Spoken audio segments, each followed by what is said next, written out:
Hello, a very good morning to all the students. I hope you all are safe and healthy at your home.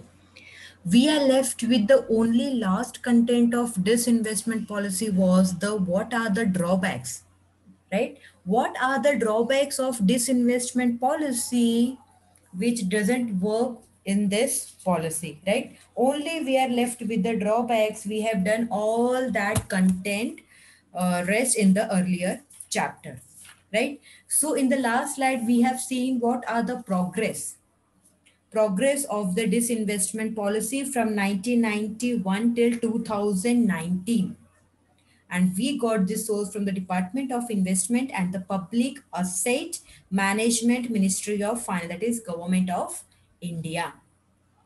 So today we will be doing with the drawbacks of disinvestment process.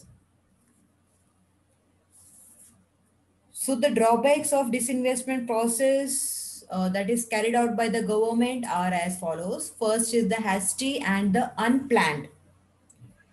In the initial year, the disinvestment program was carried out in a hasty and the unplanned manner. It means this investment things was not planned accordingly, was not planned as per the finance ad. It was not planned that we are going to do this. It was not planned properly. The programs were unorganized, unplanned, in a very hasty manner, right? As the result, many public sectors out of the no, sorry many public sector equity has been sold at a very much lower price. This is one of the drawback where from we can get a maximum financial, we can get maximum money from that by selling the shares, by selling the equities, by selling the bonds, right? But we have to sell at a very low rate because of the things went wrong, because of unplanned things, because of hasty manners. ये जो चीजें बिना plan के जब हमने किया, ये इतनी चीजें की, रिजल्ट क्या आया? Again the rate, the value of the shares which we want to be raised, it goes on decreasing and decreasing. It was very much lower than what should be featured, what we have expected, that we are going to put that kind of rate in the equity bonds, right? But the level, but the rate was very very low. There was inadequate information about the public sector enterprises. It is not adequate. We don't have sufficient. This will be your this word is, I'm so sorry. There is some typing error in that. Quate. Yes. So sorry for this, for the spelling mistake. Next time I will try not to be.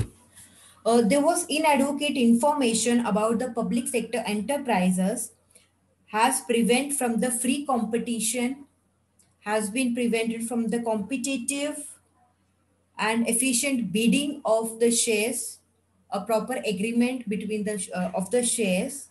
However, the government have put in place mechanism to carry out this investment in the more planned and a strategic manner.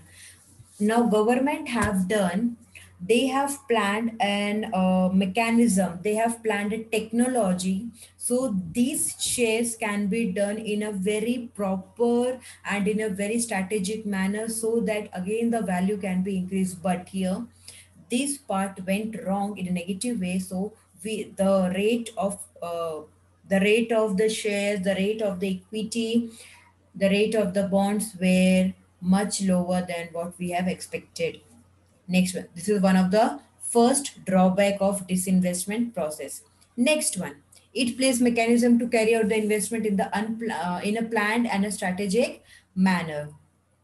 Next one is the strategic partner. In the initial phase, they were dominating by all attempt to sell minority shares directly to the shareholders. At that time, they were dominating. Dominating means they were in the powerful. They were in that position that they can be dominating to the other persons, right? Other companies. So this dominating. So while in the contracts the emphasis presently on the selling public sector unit to the strategic partners from the private sector, right? So what they are going to say it selling they what they have done is the selling from the public sector enterprises to the private sector. Now they are going to find a certain difficulties. There are certain problems like difficulties in finding the strategic partners. They are going to find first these difficulties. Getting the right price is the second difficulties, and the third one was the recruitment of employees, that is your proper employees. The employee should be have that knowledge, and many more problems were there. The number of bidders, right? Bidders biddens for equity has small, not only in case of financially weaker public sector enterprises but also for the better performance. Here the number of bidder are very has been very small, right? So here there has to be a strong there has to be a more number of bidder means nothing but an agreement in terms of law.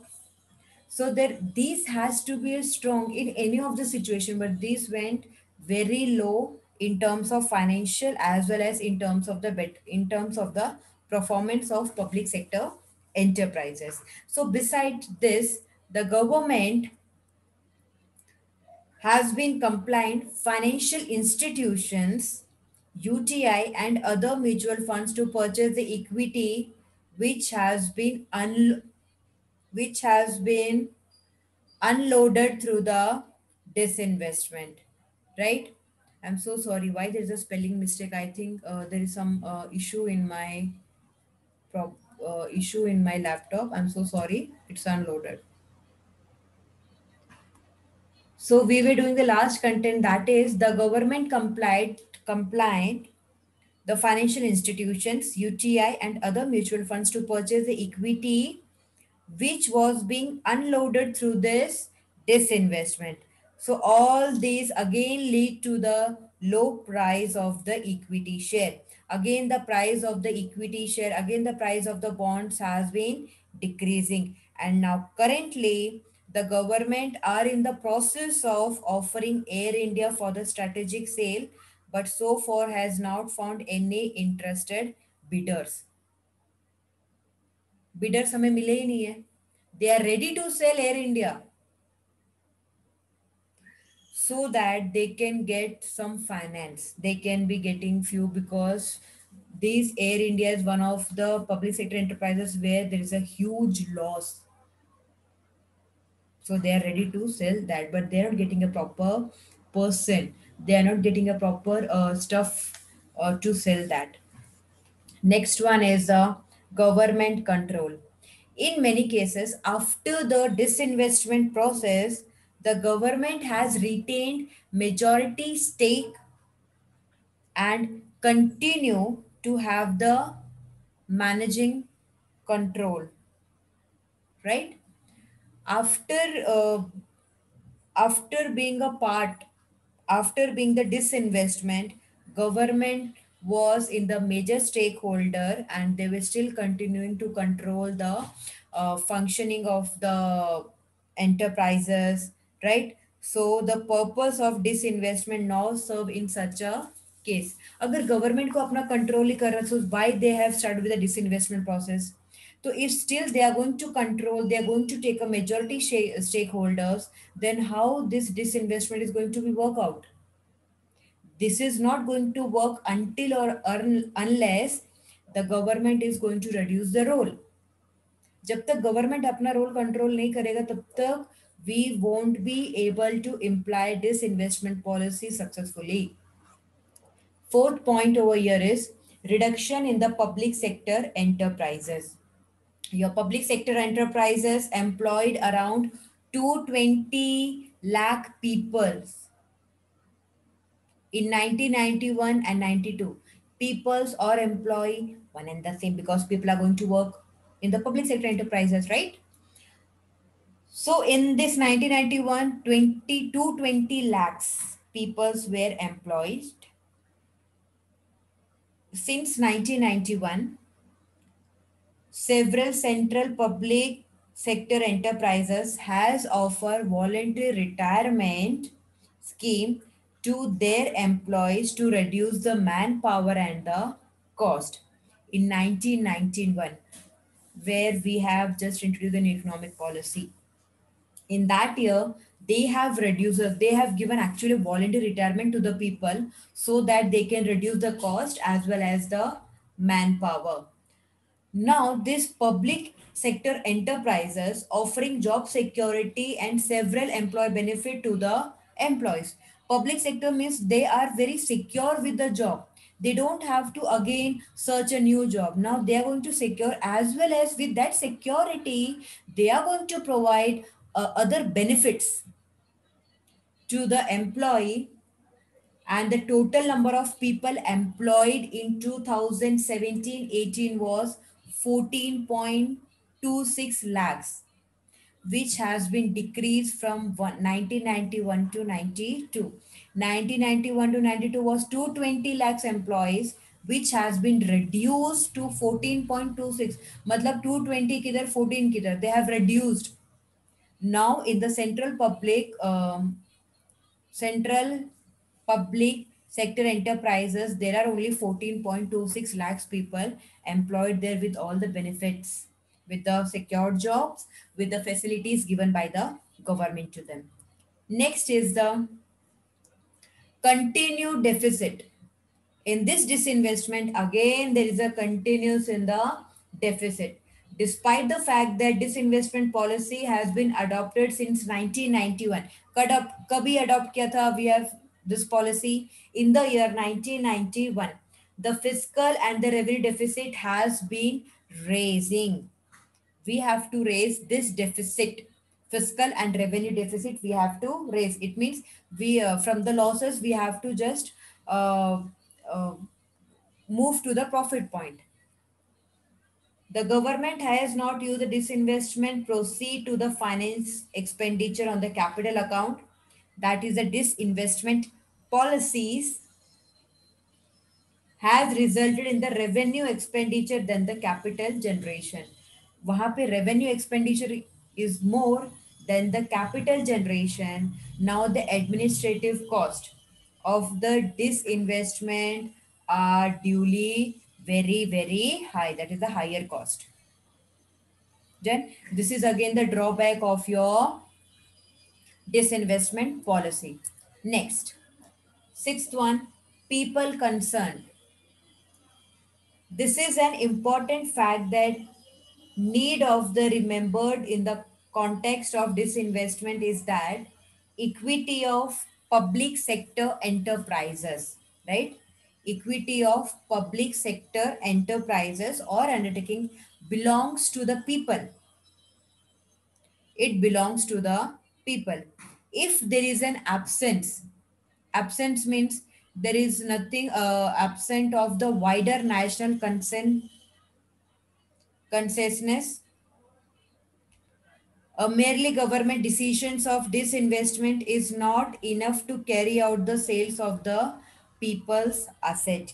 Here, if there is an absent in the national consensus, the government decision to disinvestment will not carry properly, will not be very efficient, will be again not properly carried out for the sales of the people asset. This was again the drawbacks of this. And this is the last one, disinvestment to public private partnership, that is PPP, public private partnership. With the realization of the problems related to disinvestment, the government is now trying to shift the focus on the public private partnership, especially in the infrastructure sector. There are few problems in the disinvestment, so we, rather than solving the problem here, they have shift the focus of the disinvestment in the, from disinvestment to the public private partnership in the infrastructure sector. This public private partnership to a government, okay, sorry, this was the last point. PPT refers to the government services or the private business venture with the funded. Now, what is this PPP, triple P? Where both public and private companies will come together in the partnership to run a new firm so that the drawbacks of the public sector can be minimized, or can be, we can say, hide by the private sectors. So the problem will be solved over here. So this was your, now this is your the problems of your disinvestment policy. Now, this investment is not the solution for the problem of public sector. Disinvestment एक solution नहीं है. It is not a solution for solving the problem of the public sector, right? We have to just make sure that the functioning of the public sector, right, it should match with the private sector. I'm not saying कि एक जैसा होना चाहिए या उसको उसको compare करना. I am not comparing, I am just saying the what the problems in the public sector should be solved by themselves only, with the proper functioning by every person should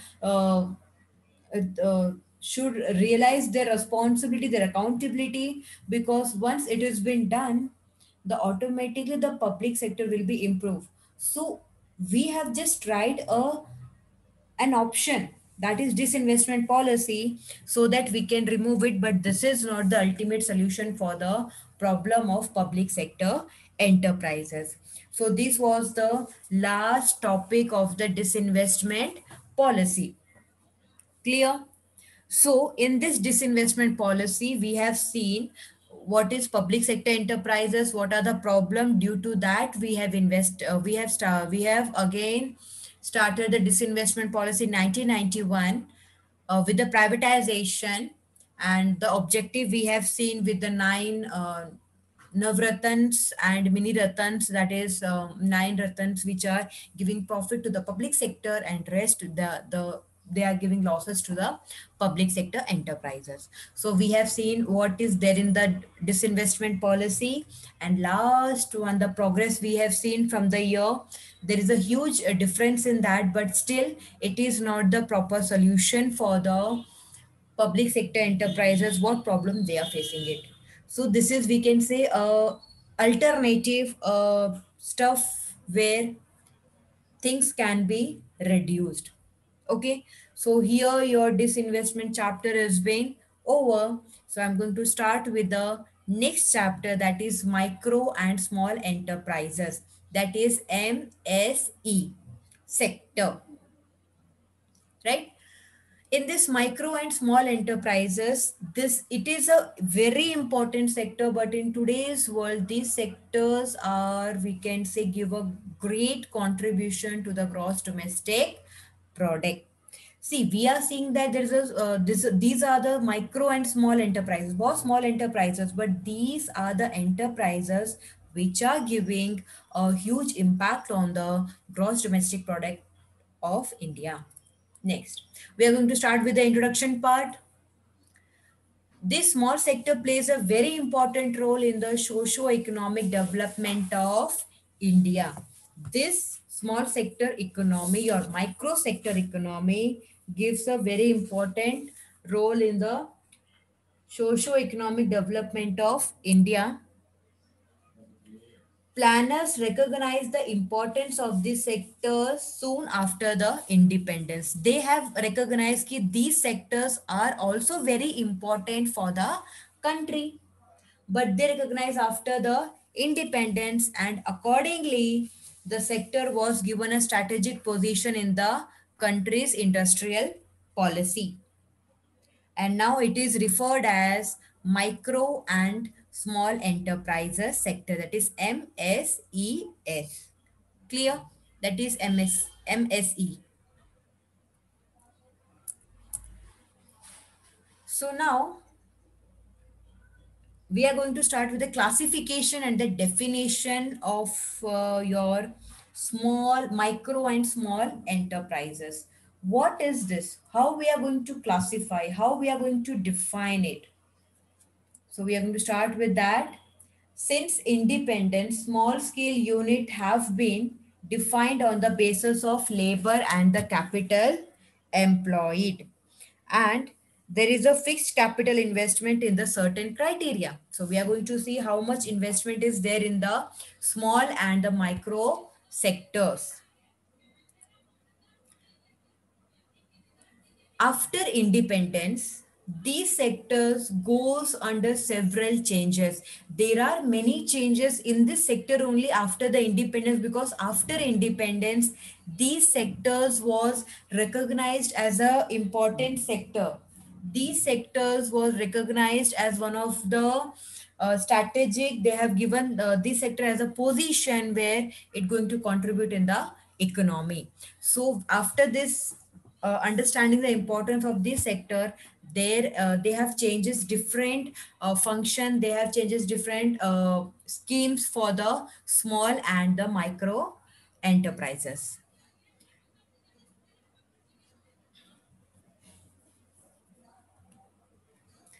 They have categorized, they have unit categorized this sector in the small, medium, and large, and in both category manufacturing and a service renting category. So either this unit will be on the manufacturing. So this is not in the agricultural part. This is only in the manufacturing part. In this manufacturing, right? It can be a small, medium, and large. And in the service, it can be small, medium, and large. So ultimately, we can say this classification is done on the basis of manufacturing and the service, only two sectors, that is secondary and tertiary sector. And in that, again, they have subdivided into small, medium, and large enterprises, right? So they have segregated this with the another subheading in that. They are going to use technology, advanced technology for producing, and as well as they are going to use traditional methods of producing the goods and services for the market. If they're going to use a high technology, so I think that would be for the medium or the large. But when we are going for the small part, these small enterprises still going to use the traditional methods, right? Or either sometimes, so sorry, or sometimes they can use both the combination of this method. Either they will be using both traditional as well as the modern methods of production, or they can use the technology for the production part, so that they can be with the labor intensive. Next one, in 1999, the investment limit, right? How much we can invest in the small sector, how much we can invest in the tiny sector, how much we can invest. So in 1991, the investment limit for the small sector was rupees 1 crore. Was rupees 1 crore, and the limit for the tiny sector was 25 lakhs, up to 25 lakhs, not beyond that. But in July 2003, again there is a change in the investment limit. They have changed the investment limit from for the small sector from 1 crore to 5 crores for the hand looms, hand tools, pharmaceuticals, for the purpose of technology upgradation and modernization, right? In 2003 they have increases the limit so that they can use the technologies, upgraded technologies for the better quality use of goods and services provided in the market. In 2006, government defined new sector micro sorry. In 2006, the government has introduced a new definition of the sector through passing the micro, small, and medium enterprises, that is MSMED, that is Micro, Small and Medium Enterprises Act 2006. 2006 में इसको वापस से rename दिया था with the new definition, with the new rules, with the new schemes in that. So according to the act, enterprises has been categorized in both the manufacturing and the service rendering. The thing was the same. Now, what they have done in this act, they have just increased, right? वापस से वही है, manufacturing और service में divide कर दिया है, but they have extend the limit. They have extended the investment limit in all the sectors, that is manufacturing and services, as well as in the micro, small and medium. So we are going to start with this limits part, investment limits, right? In this micro, in manufacturing sector, if you are going to work in the micro level, so your investment should not exceed 25 lakh. 25 lakh के ऊपर आपका investment should not exceed, right? But if you're working in the service sector, your investment should not exceed about 10 lakhs. 10 lakh के ऊपर आपका investment नहीं जाना चाहिए.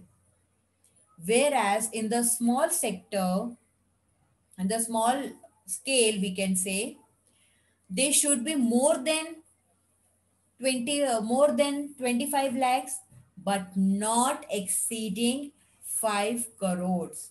Here in this small sector, there is a limit between 25 lakhs to 5 crore. 25 के नीचे भी नहीं जाना चाहिए. If your investment is between 25 to 5 crore, it will be classified as a small scale in the manufacturing sector, and in the service sector, the amount should not be lesser from the 10. Actually, it will be a 10 lakhs, but does not exceed 2 crores. 10 lakh के नीचे नहीं होना चाहिए, 2 करोड़ से ऊपर जाना नहीं चाहिए. And the last one, in the medium, in the manufacturing sector, the amount should be from 5 crore but does not exceed the 10 crore. Then only it will come to the medium scale. And in the service sector, the amount should not be below 2 crores, right? But it should not exceed 5 crores. Matlab here the range is from the 2 crore to the 5 crore. In the manufacturing, 5 crore to the 10 crore. As you see, the investment limit is given more in the manufacturing sector as compared to the service sector. Here they have given more focus on the, not more focus, but here there are few things, there are few practical stuff that need more finance. So this, with this introduction in 2006, few changes in this investment limit they have done, and they have again renamed them with the Micro, Small and the Medium Enterprises Development Act 2006.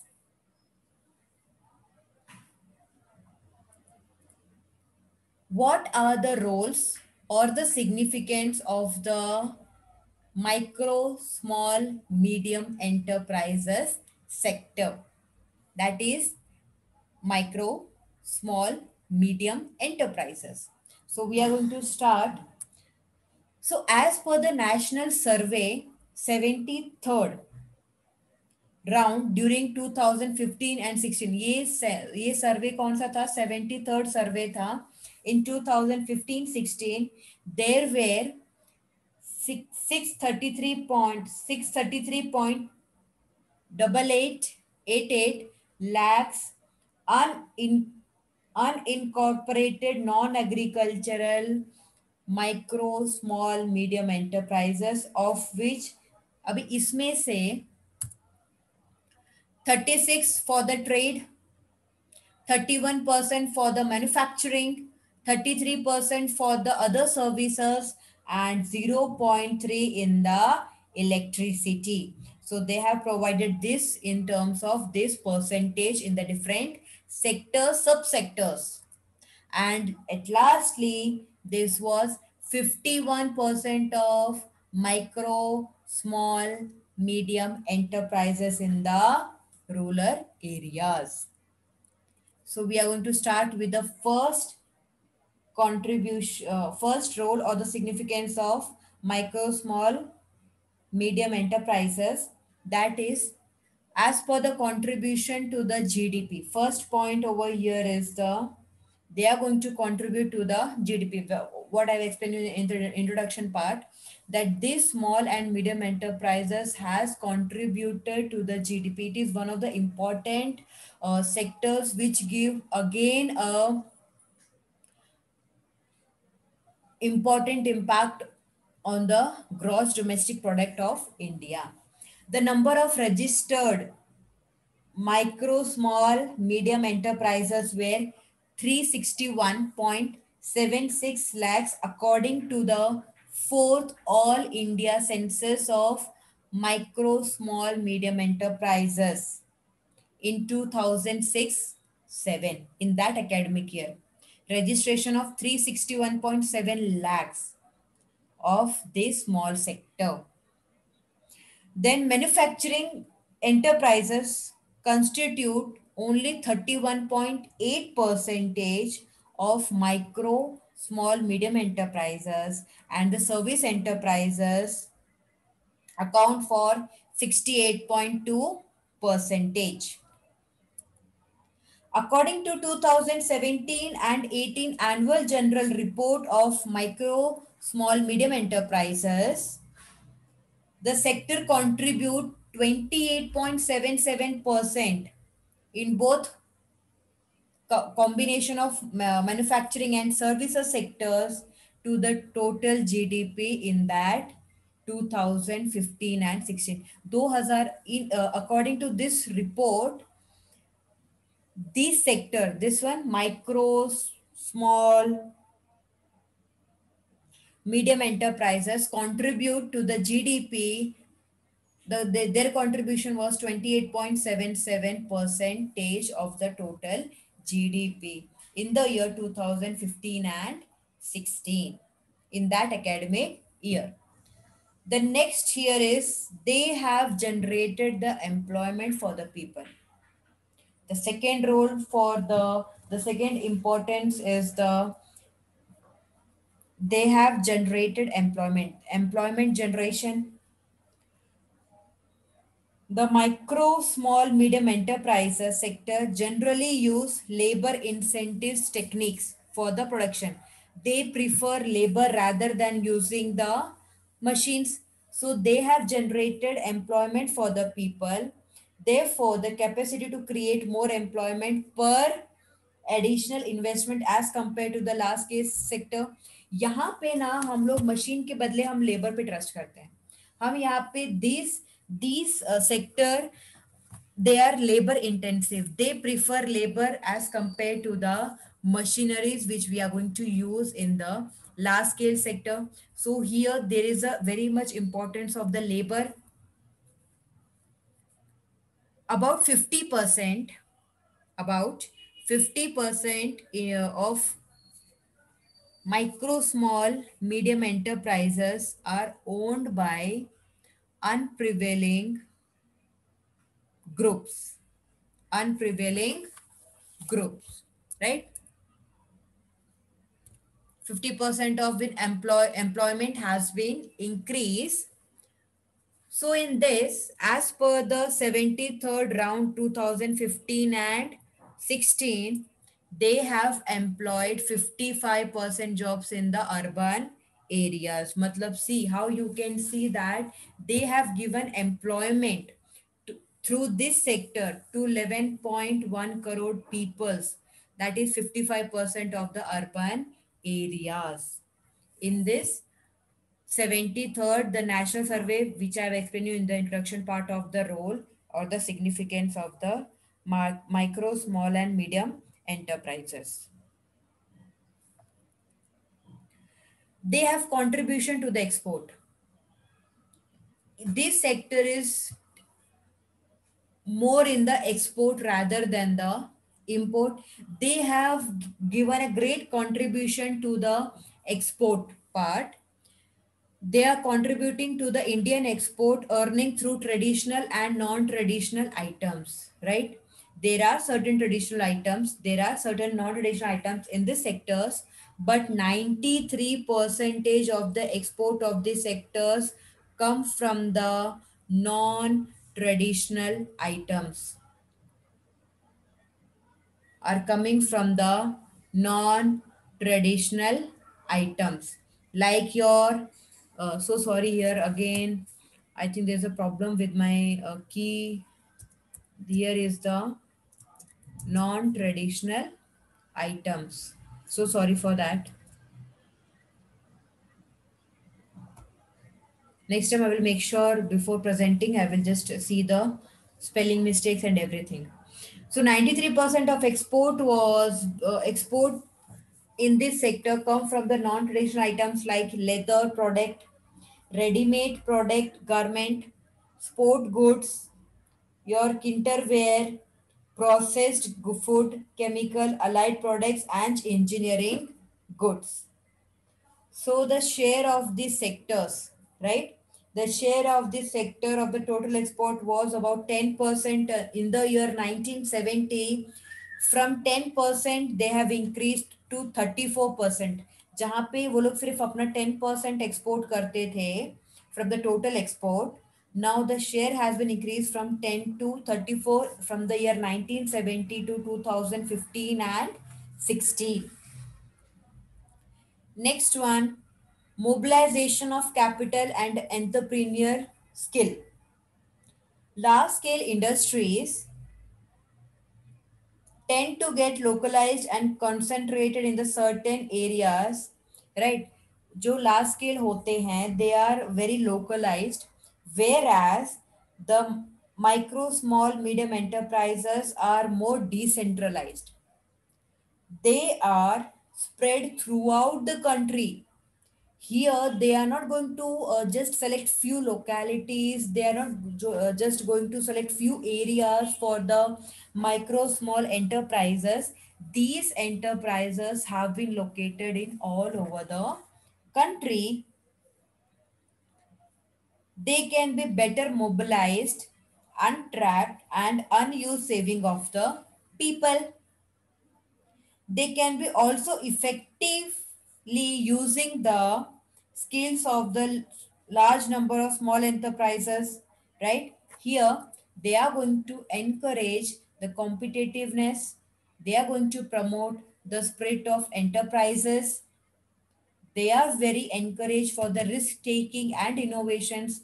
If they're going to take a risk, then only they will be getting some kind of profit, right? So these small micro medium enterprises encourage the people for the saving part, so that they are ready for the competitiveness in the market, they're ready for the competition in the market, they are ready with the promote spirit. Matlab they can do it, they can face the challenges, they can just earn the profit, and as well as they can take the risk bearing also with the innovative ideas.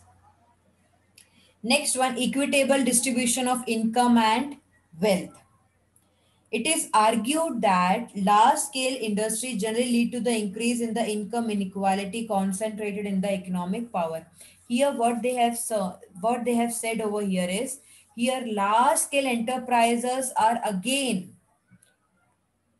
lead to again increasing in the income inequality. वहां पे वो वापस से income inequality बढ़ा रहा है.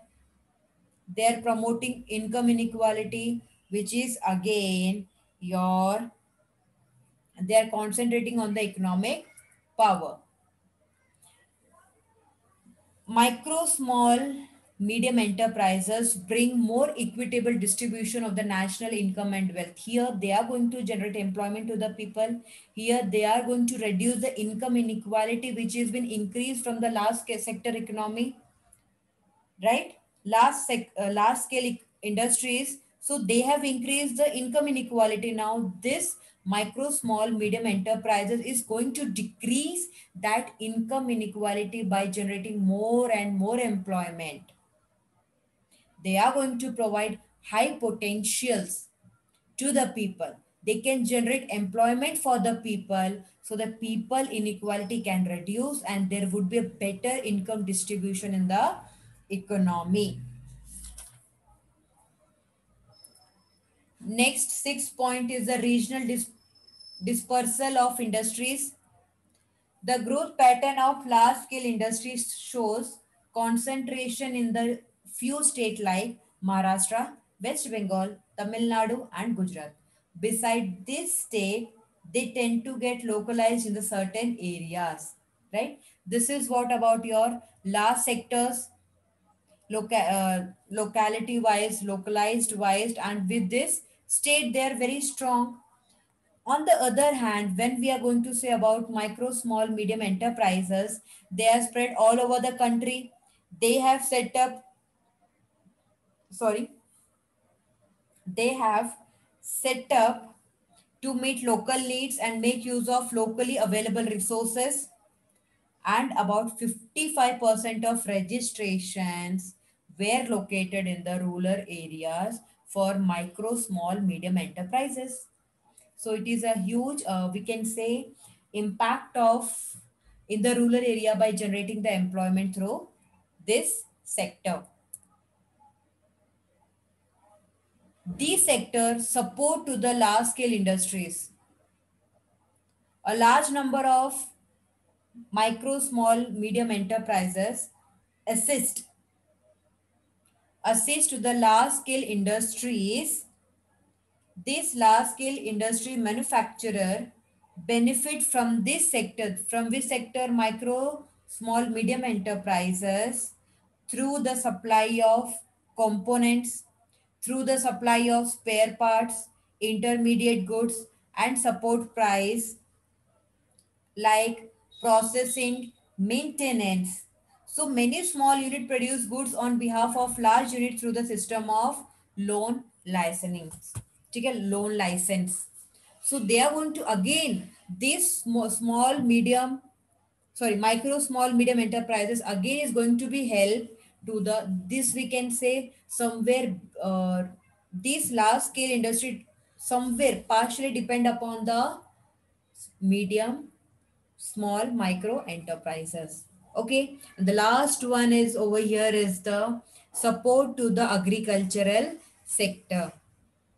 The support provided by this sector, they are going to support agricultural sector in terms of supply of inputs, processing facilities, consumer goods for the consumption in the rural areas.